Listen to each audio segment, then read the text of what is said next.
We Asian men can be more vulnerable to insulin resistance. Let's find out why so that we can protect ourselves.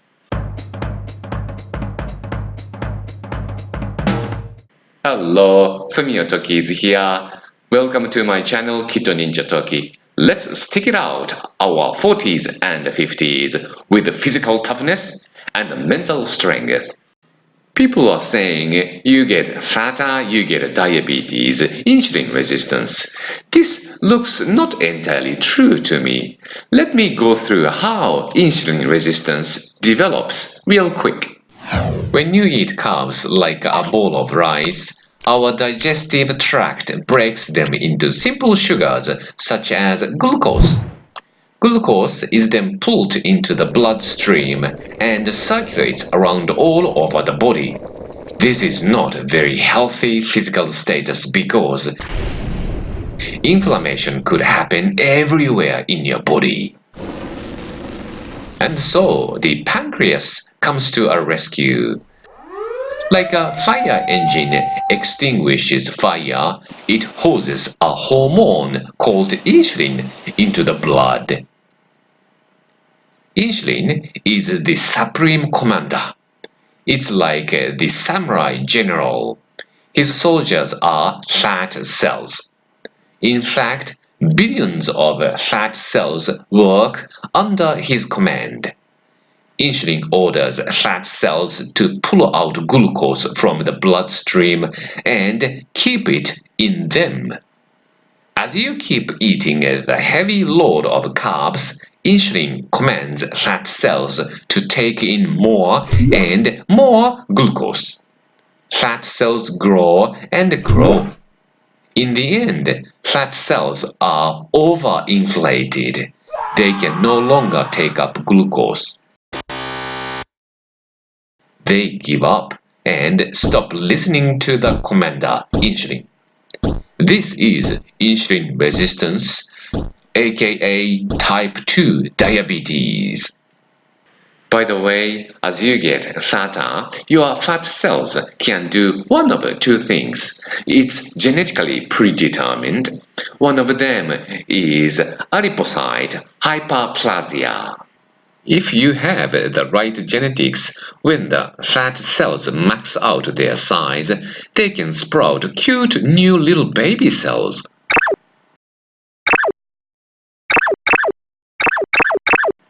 Unlike their old parent fat cells, the new child fat cells are insulin sensitive and happy to suck up more glucose.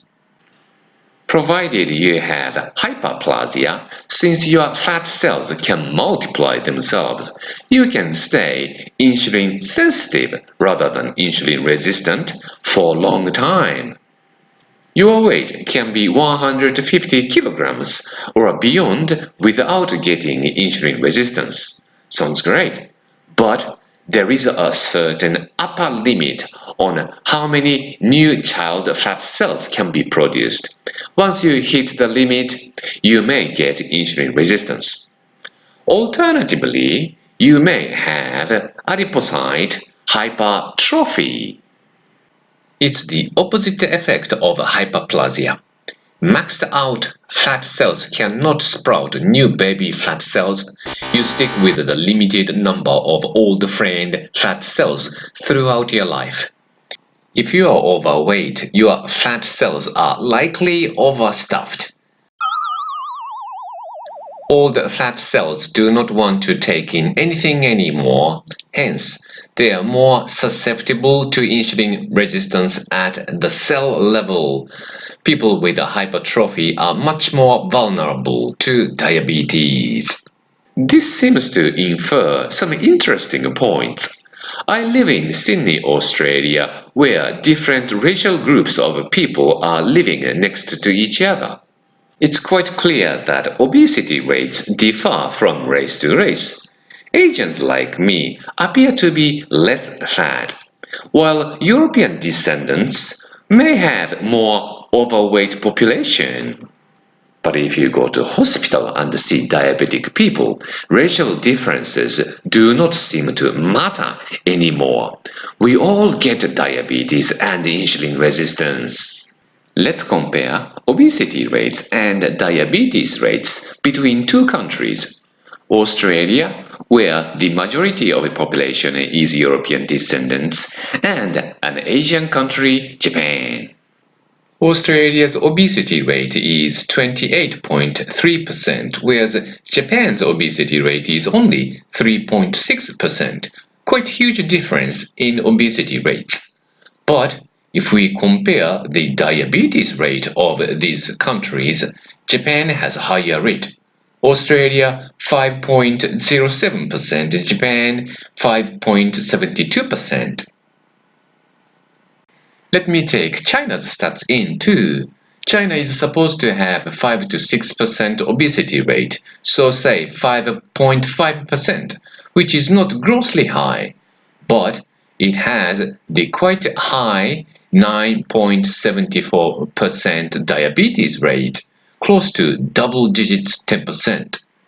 Thereby, obesity does not so much correlate with diabetes.